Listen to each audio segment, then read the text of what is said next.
หลายคนซื่นชมตุนตายหรือว่าน้องตายชาวเมืองล่องแจ้งที่มีกระแสซื่อเสียงตอนที่คนติดถ้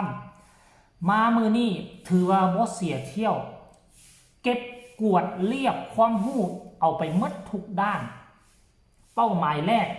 ที่มาประเทศไทยคือจะมาเรียนเป็นกู้ภัยกู้ชีพแต่หลังจากได้มาอยู่กับอาจารย์ติงลีปรากฏว่าตุนตายสนใจหลายสิ่งหลายอย่างล่าสุดมือวานนี่เฮียนทำป้ายเขาว่าเฮียนทำป้ายเนี่ยเขาออกแกไนหับงงหับงานลักษณะแบบนี้อยู่ทางประเทศลาวนี่ได้ดีได้ทุกคนเลยหับงานนั่นงานนี่มีป้ายนั่นป้ายนี่ออกแบบป้ายขั้นกรณีว่าตุนตายได้ตัวนี้ไปเสริมทับนั่นหมายความว่าอาชีพหลักหับงานออกแกไนแล้วก็มาเป็นอาสาสมัครพร้อมเวลาวางทานผู้ชม FC แฟนคลับพอแม่คนลาวคนไทยเห็นแล้วก็รู้สึกอิจฉาตุนตายที่มามีโอกาสได้มายืนอยู่จุดนี้ได้มายืนอยู่จุดที่เพิ่นมีความรู้เพิ่นมีข้อมูลข่าวสารเพิ่นมีช่องทางที่ช่วยเฮ็ดให้ประกอบทำมาอาชีพในอนาคตได้ถ้าหากว่าออกจากเพิ่นไปนะท่านผู้ชมเอ้ยเพราะฉะนั้นแล้วโอกาสแบบนี้นะมันบ่ได้มีง่ายๆได้ทุกคนเอ้ยแม้แต่กระทั่งฟังไทยก็ตามโอกาสที่จะมาเจอบอลนี่มันบ่ได้มีง่ายๆเพราะฉะนั้นแล้วมีโอกาสแล้วตั้งใจทำตั้งใจเรียนให้ดีแล้วตุนตายก็บ่เห็นให้ผิดหวังทุกครั้งที่อาจารย์ติ้งลีมีกิจกรรมอันใดมีงานอันใดคือตุนตายนี่บ่ปฏิเสธลงมือเฮ็ดเคียงคู่เคียงข้างกับน้องๆอาสาสมัครกู้ภัยที่มาอยู่บ้านอาจารย์ติ้งลีน่ะก็มีหลายคนได้ส่วนใหญ่แล้วก็เบิ่งสีหน้าค่าตาแล้วก็สิเป็นรุ่นน้องของตุนตายที่มาอยู่นำอาจารย์ติ้งลีน่ะเป็นอาสาสมัครกู้ภัยนำกันแต่ซุ้มเรานั่นเขาเจ้าก็พากันลงมือเฮ็ดลงมือทำถ้าผู้ใดมาอยู่สมาคมของอาจารย์ติ้งลีผู้นั่นจะมีวีซ่าอาชีพติดตัวไปนำทานผู้ชมเอ่ยบ่ว่าจะเป็นนักวิทยากรบ่ว่าจะเป็นอาจารย์สอนทางด้านกู้ภัยบ่ว่าจะเป็นเนาะคนที่ออกแบบป้ายรับงานออกแกไนตกแต่งอีกต่างๆงานต่างๆโอ้ยมี 3-4 วีซ่าอาชีพพุ่นน่ะคันถ้าหากว่าตายจบไปเนาะเป็นอาสาสมัครกู้ภัยช่วงว่างตอนแรงกับงานรักอะพาลูกพาเมียรับงานออกแกไนให้เมียเป็นตัวตั้งตัวตีทั้งตุนตายก็เป็นอาสาสมัครในว่างๆกับไปช่วยเมียมันเป็นสิ่งที่เหมาะสมมันเป็นสิ่งที่ลงตัวคิดเห็นภาพอนาคตข้างหน้าของตุนตายและท่านผู้ชมเอ่ยเฮ้ย อาจารย์ติ้งลีนี่นะมีให้แบบบ่อั้นเลยความรู้ความสามารถขึ้นรอบด้านค่อยก็ยังบ่ฮู้ว่าอาจารย์อาชีพของเรามันอีหยังมันมีมาทุกอย่างน่ะอาชีพอยู่บนโลกนี้น่ะอยู่ในตัวอาจารย์ติ้งลีมันมีหมดทุกอย่างเพราะฉะนั้นแล้วก็รู้สึกว่าในฐานะที่เป็นคนลาวก็รู้สึกดีอกดีใจกับตุนตายดังที่ทุกคนเห็นอยู่ในภาพเคลื่อนไหวแหละเนาะรู้สึกดีอกดีใจกับตุนตายที่มาเจอบอลดับที่มาเจอบอลดีเนาะบอลที่ ใส่มันสมองเป็นตัวนำมันสมองนี่เป็นตัวนำสามารถคิดสามารถอ่านโอ้ยถือว่าเลิศล้ำประเสริฐสีเลิศ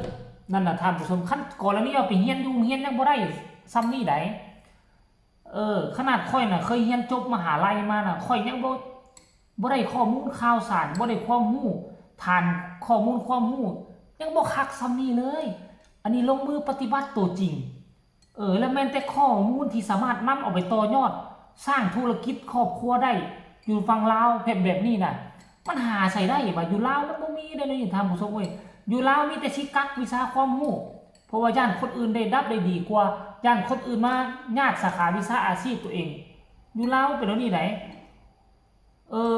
พออยู่ลาวนี่สังคมมันแคบประเทศน้อยประชากรน้อยและสังคมมันแคบขั้นก่อนแล้วนี่ประชากรหลายคืออยู่ฝั่งไทยแต่โอ้เนาะเกิดขึ้นอาชีพเดียวเกิดขึ้นมือนึงเป็น100เป็นอันเป็นพันอัน ก็เวียกงานก็ยังมีคนมาจ้างการจ้างงานหลายแต่อยู่ประเทศลาวนี่ประชากรน้อยการขยายตัวเมืองก็น้อยในเมื่อที่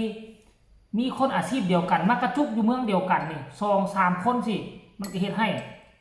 งานก็น้อยลงรายรับก็น้อยลงนั่นแหละท่านผู้ชมเนาะสรุปรวมแล้วก็ดีขอแสดงความยินดีเด้อเว้าไปก็สิตีนะนั่นไปนำเด้อทุกคนเด้อก็ต้องก้มๆเงยๆนี่ยังเจ็บคอบ่ทันแล้วเริ่มขึ้นจมูกเริ่มขึ้นดังแล้วกำลังตีทรงซาอยู่เก็บอ่อนก้านซาออกก่อนซาสุดนี่โอ้ยมีใบน้อยนึงเหลือนั่นเป็นก้านท่านผู้ชมเนาะอันนี้ก็คือเรื่องเล่าดีๆส่วนจะประสบผลสำเร็จหลายน้อยซ้ำใดมันก็ขึ้นกับตุนตายจะเป็นผู้เก็บเกี่ยวประสบการณ์นะจะเป็นผู้มาต่อยอดหลังจากที่เราจบคอร์สนั้นแล้วเราจะมาเฮ็ดอย่างเราจะมาประกอบ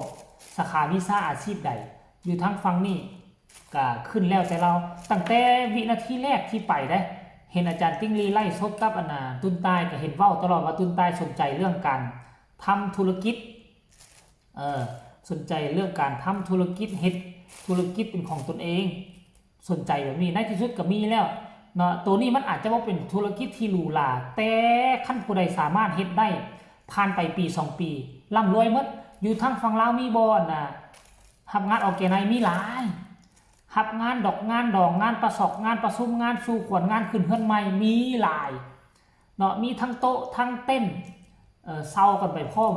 มีทั้งถ้วยบวงจานชามป้ายเป้ยอีกต่างๆเขาเฮ็ดครบวงจรเลยอยู่พี่น่ะขั้นกรณีว่าตายสามารถเฮ็ดได้นี่เว้าตามชื่อว่าบ่เกิน5ปีมีเฮือนมีรถแน่นอนเฮ็ดแบบนี้ไหนพออยู่ทางฝั่งลาวนี่มีแล้วมีคนเฮ็ดหลายแล้วเฮ็ดหลายปีแล้วแหละแต่ถ้ากรณีว่าตายมาแล้วนำเอาความรู้เนาะอยู่ทางฝั่งไทยมานำใช้หรือฝั่งนี้น่ะค่อยคิดว่าคนน่าจะสนใจหลายน่าจะสนใจหลายอันนี้คือเรื่องราวของตุนตายมื้อวานนี่นั่นเองเนาะเดี๋ยวเอามานำเสนอคันมื้อนี้มีข้อมูลข่าวสารตัวใดมีกิจกรรมตัวใดโผล่ขึ้นมาก็จะได้นำข่าวมาเล่าให้พี่ให้น้องได้ฟังอีกครั้งนึงก็แล้วกันเด้อสำหรับคลิปนี้คลิปแรกแหกหมานตอนเศร้าๆก็หวังว่าทุกคนเบิ่งแล้วก็จะเพิ่งพอใจแล้วก็ฝากผู้ละ1ไลค์1แชร์ที่สำคัญจะกดข้ามโฆษณาเพื่อเป็นกำลังใจให้ข้าพเจ้าก็แล้วกัน เจ็บซ้ำใดบ่สบายซ้ำใดก็ต้องตื่นขึ้นมาเล่าข่าวให้บรรดาแฟนๆก่อนจะไปเวียกไปงานเนาะท่านผู้ชมใครมีคำคิดคำเห็นแนวใดก็สามารถส่งข่าวมาได้ทางใต้คอมเมนต์สำหรับคลิปนี้บ่เว้าหลายใหญ่ห้างขอลาทานผู้ชมไปเพียงซ้ำนี้ก่อนเด้อทุกคนสบายดี